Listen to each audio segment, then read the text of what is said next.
I accept myself as a pansexual. So if people can't accept that, then I'm not saying that it's a problem, but they if they don't understand it, then they should learn to. If they want to understand it, then they should learn about it. I mean, if you're not open to the idea of pansexuality, then so be it. I guess you just have to let people be themselves.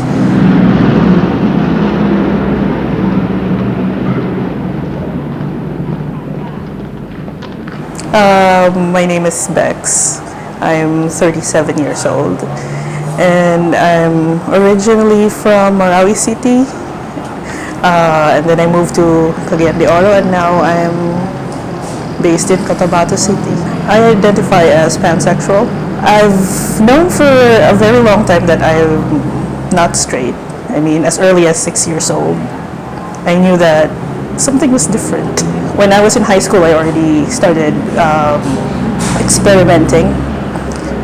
First I dated women, but then it didn't stop there, and so at some point, I guess it was already in my early 30s.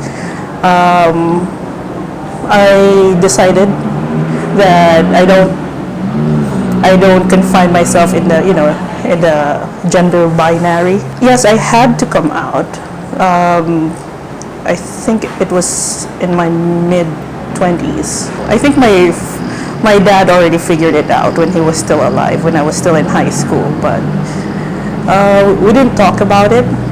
But then when my mom sort of had a confirmation that I was, seeing women, she didn't take it very well. She thought that I was just acting out. At some point, there was this. I'm not sure what to call it, but maybe she was blaming herself, trying to make sense of it all. I mean, at this point, I don't even think she's fully accepting, just tolerating or living with it. I didn't even literally come out, tell people that I'm gay. At that time, I only told people that I'm dating this person. I guess it got confusing for them too, because I didn't just date women. They saw that I dated men. I also dated a gay man. So I think it was necessary for me to have to tell people that this is what I identify as. I don't fall in love with a person's body parts. I fall in love with their soul. So that's to me, that's how I see or I view pansexuality as. I guess it can be confusing to other people who are on the outside looking in. Some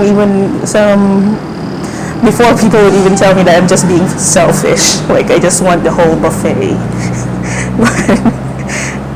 I guess it's not about what other people think. It's what you are at peace with. It's being accepted by other people is one thing, but the most important thing is that you accept yourself. I have a sister. I'm the eldest, and she is 10 years younger. I'm not sure how it was for her, because for a very long time, because of my sexuality, I tended to detach from my family, including her. When she went to college, I made a decision to take her under my wing, because my mom had to leave the country. Just recently, I've learned that she has very strong feelings about, the gay people. Like, she would say that it's not fair that gay people can't marry, and it's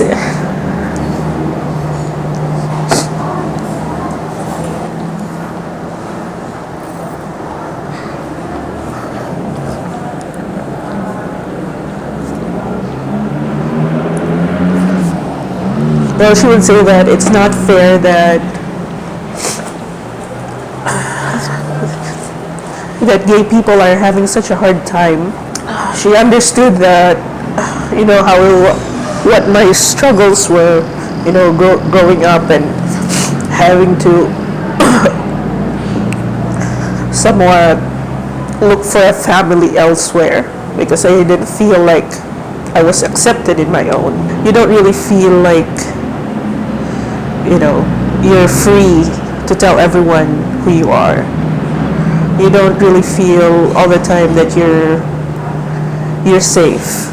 So, of course, I still need to be careful. I actually gave in to a friend's request to come see Cotabato, and I really had very low expectations. I grew up in Marawi City. I grew up in an Islamic community, and it was pretty, should I say, oppressive.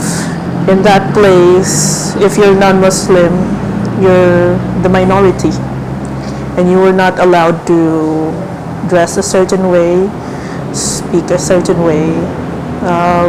We were in our homes by 6 p.m. because we had to be careful because everyone was a target. That was the